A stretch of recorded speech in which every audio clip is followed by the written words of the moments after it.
this one. And then one particular person, when I posted, immediately somebody just contacted, said, wow, but I know this man. Accounting and finance, but another person said he was my supervisor. I said, hey, I have to meet this man in flesh and blood. So I am so excited to be here this morning, and I have the mandate, the only person with the mandate, to invite the person here to give us the opening remarks. He's a senior lecturer and coordinator of the FA Association at the University of Ghana chapter. The FA Association, that's Financial Awareness Association, the University of Ghana chapter. Dr. Benjamin Amwa, let's welcome him.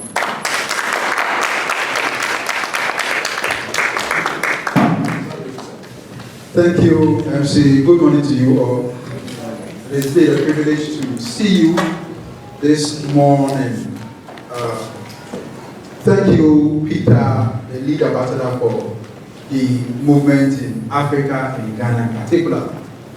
We are at the FA Association, and we always join the movement to organize similar programs like this. This time around, the movement is officially introducing unveiling the October Estate Planning Month, and then we'll also pick it up with some programs in this respect. So thank you, Peter, and your team. We are indeed happy and excited to have you here. You're officially welcome this morning. Can you use the slide for me? Okay, so this is the FA Association, University of Ghana, this one. We are of the view that when it comes to estate and gate planning, it should be a win-win situation for almost everyone. And I explain why a collaborative effort is more important in something like this to us all. This is just an outline. I'm not here to present something, but just to hit on some key points that we need to know. Okay, so go on. So basically what we are doing, like you know, and for Peter, is that we are looking at estates and gate planning month, which happens to be the last item in the knowledge set of financial awareness, because we believe that that is where an individual will transition from this world into the other world. So your asset that you have acquired during your life, how then do you distribute it? You need the estate and gate planning to do that. And it's an infinity sign because at each level of your life or stage in your life, you need to go back and plan. 5 years ago, your condition is not at what it is today. And 5 years to come, your condition will change. So then at this point, you have to review your financial situation. And these are the realities of estate planning. For most individuals, and even for most of us here, estate planning is likely to be the last item on our priority list, or it's not even there at all. That is one reality. Two, estate planning comes to the fore for us when we lose a dear one, when a spouse passes on, or a parent, or sometimes a friend. That is what we think that, okay, we should have done that, should have done this, should have done this, and that. Then in many instances too, when there is conflict, when it comes to distribution of properties, then we start thinking about estate planning. So in our default mindset, estate planning doesn't really bother us. But we want to create the awareness that it is part of our personal financial management. So if our cash flow is important, if major expense is important, if life insurance is important, then estate and gate planning should equally be important. One interesting thing about estate and gate planning is what we call procrastination. I want to ask you here, how many of you have thought about it and are yet to really implement it? Because at each point in time, you push it one step forward, one step forward. Procrastination is the enemy in estate and gate planning. So in fact, procrastination, I don't know, even with your clients, I don't know where that easily comes out. You book an appointment, the person tells you I'll be there. You call him, oh, I said, no, let's meet next week. Oh, I'm busy next month. So at each point in time, there's 1,001 reasons for the individual not to stay committed to this whole thing about estate and gate planning. So procrastination is one major enemy for both the clients and the estate planner. It is something that we need to do away with. And I believe that from this pressure and the monthly activities that we'll be engaging in, we'll bear it, we'll pick it up, and stop procrastinating, because death will surely come. If death does not even come, you can be terminally ill, where you will not be able to take any decision. So the issue of estate planning is very, very important. I will go to the next one. And this is where maybe I will not talk so much. If I do this, then I leave. It should be important. But talking about collaboration here, if you look at the actors in estate planning, so you can see the individual here. So the individual is yourself, myself, the corporate entity itself. This is where you are. Now, because you have acquired assets during your lifetime, you will need financial advisors to help you in your estate plan. Because you may have some financial product, you need a financial advisor. Two, you will need lawyers to help to do the drafting, execution. There are some legal aspects within this whole thing of estate planning. You will need the financial product providers, the banks, the insurance, the pension house, because these are assets that you are acquiring during your lifetime. And so you need them within the space to help you to manage it. A trustee definitely must come in, because you need an executor who will help you. And then finally, the financial planner who will help the individual. Be you an individual or corporate entity, you will always have a relationship with all this. What are we talking about here? Although estate planning may look very distant, if we embrace it as a nation, it opens up a lot of revenue avenues for almost all players within this industry. The bank stands to benefit, the law fraternity stands to benefit, trustees stand to benefit, financial advisors also stand to benefit when, as a nation, we embrace estate planning. These actors, we are saying that should not see themselves as competing for business for the client. What they rather need to do is that they have to collaborate to give the best of service to the client. If they can't competing, the chances are that there will be turf war, and they are most likely, because in the spirit of competition and to do each other, most likely to either help the individual to plan or overhelp the individual to plan, which will not be in the interest of the individual. So what we are saying is that the actors should collaborate but not compete when it comes to providing the best advice or service for the client as far as estate planning is concerned. If we can do all this, then estate and gift plan becomes easy for individuals to accept and to live with. It's very, very important. Without this, many individuals will not open up to estate planning. Let's look at this and look at the business opportunities behind this for all the players within this industry. This is an area that is yet to be tapped into, and I believe that as our economy grows, we'll look at this and see that something that we can also use to develop the country. Next slide. Okay, so this is what happened last 2 years. Bank of Ghana came up with what we call the Unclaimed Balances Employment Account Directive in 2021.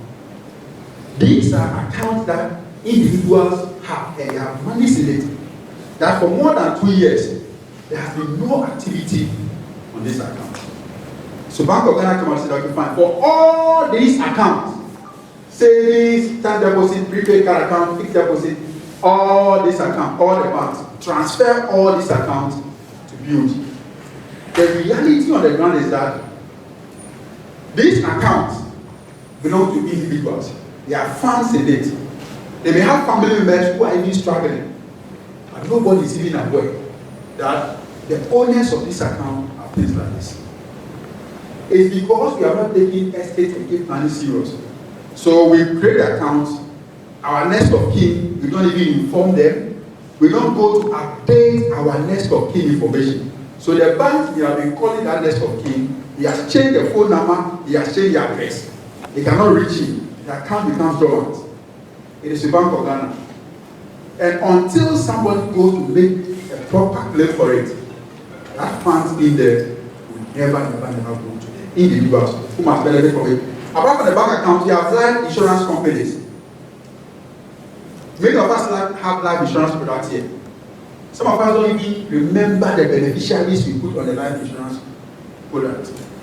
But we contribute almost every month. every month you are, but we don't even know, we've forgotten. We need to update it regularly. We need to go and check and know what is happening. Some of us have pension funds that we are contributing. We do not even know who is on it. Simply because we are not taking estate planning very seriously. And then you can talk about farm management. We bought mutual funds, we bought different products. We don't even know who we have on it. The next of kin, we don't even remember. If only we take estate and gate planning seriously, we'll be able to bring some of these things into the fore and to make sure the right thing is done.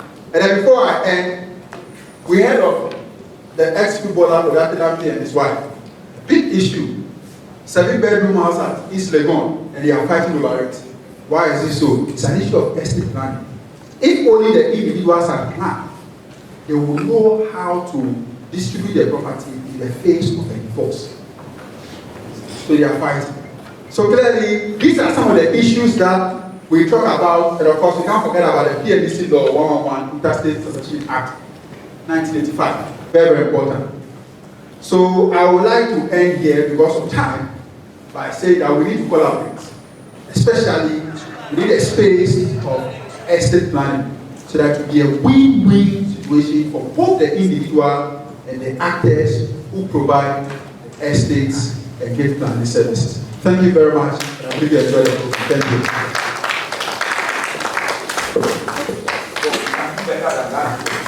Thank you, Doc. Thank you so much. The estate planning will be the last item on your list. And as you spoke about, I remember it very well, working in the bank for 9 years. And my 8 years, I worked in the savings and loans where one day the head of finance just called and said, branch manager, who dealt with this account? This woman hasn't come for anything. I mean, in respect of her account for a long time. So who tampered with it? Investigate. And so he called the architect, and I was at the branch. I was managing the head of this branch there. And then the investigation went on and went on and went on. We found out that it was actually the general auditor who said it was a suppression account, so he decided to do something to it. He said, wow. So definitely, I mean, this thing that Bank of Ghana is very, very crucial. If they leave account for a long time, they are dormant. This is exactly what happened. Forgive me for my rhetorics. We want to move on. And then we want to have the presentations, a very crucial point of our program. And the next on the bill to give us a presentation, I have decided to give him a maximum of 20 minutes. He can do less than that. You know, he is a banker and a lawyer in private practice with work experience spanning 16 years, in fact over that, more than 16 years. He trained in accounting from the University of Ghana Business School in Accra and graduated with a business BSc accountant. Later on went to DIPA to obtain the Bachelor of Laws and was called to the bar in October 2017 after his professional legal training. One thing that I don't want to miss is that for voluntary services, he served as the presbyter of the Presbyterian Church of Ghana, my new church, Christ Congregation in Dakuma, Accra, from September 2012 to February 2021. He enjoyed playing volleyball and watching movies as his hobbies. He is a senior associate lawyer with the Isian Akwete and Co. Ladies and gentlemen, I have the singular honor and the mandate to invite Mr. Kennedy Biafeba.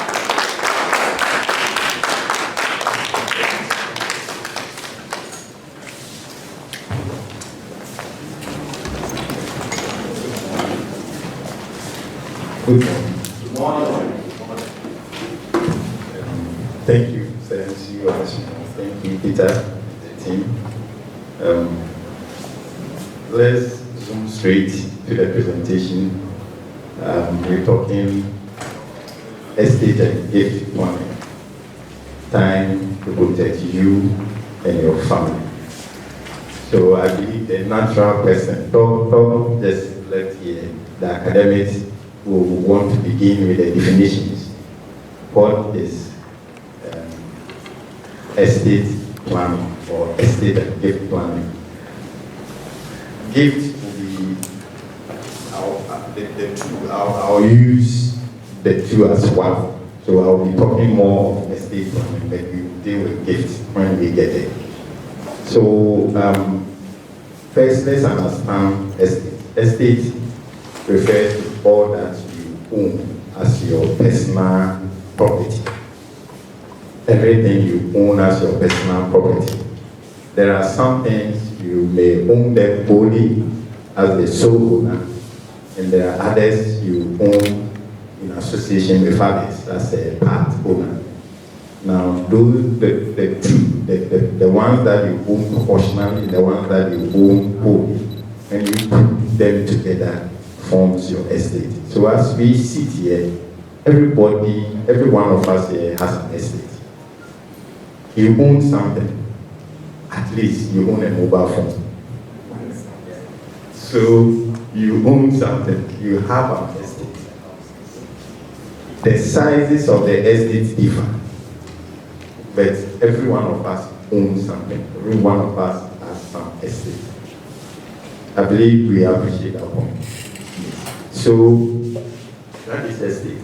Now, if you look at Article 18(1) of our Constitution, it says that every person has the right to own property, either alone or in association with others.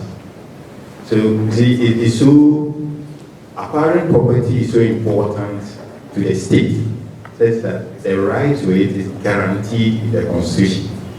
So you have a right to acquire property, and as soon as you acquire a property, it comes to add to your estate.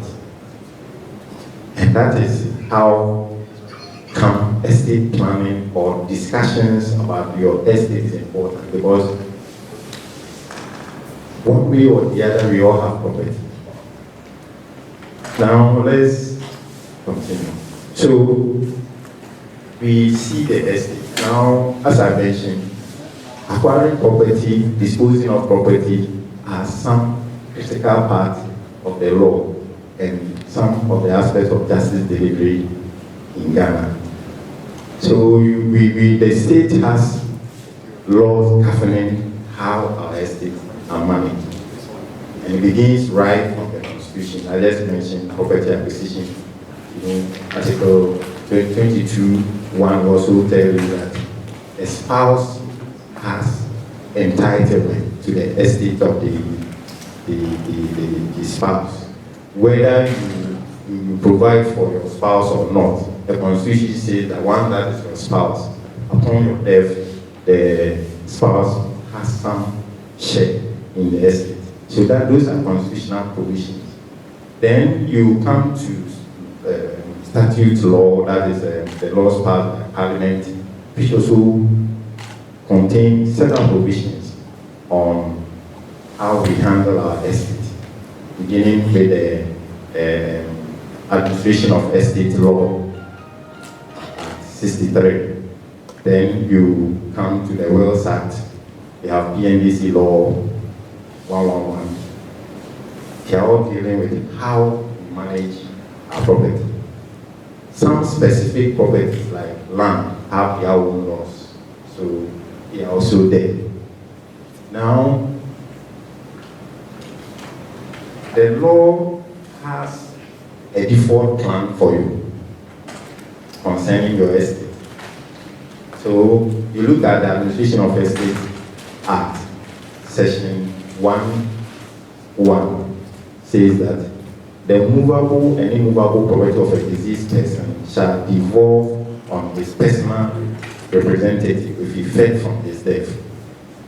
So the law says that the moment you die, your personal representative inherits your property. That's all. So there is a legal default position for you. We are familiar with our phones. When you buy a phone, there are default settings. So you can decide to change them to what suits you. You know, when there are some items when you are buying, they will tell you we have the factory settings of the default, and then you can customize to what you like. You get it. So the law has a default position for your estate. The state has planned for you. Parliament has planned for you. That, assuming, like Doc said, you fall within the class of people who fail to plan your estate. The state has a plan for you that will kick in And that is what I just read.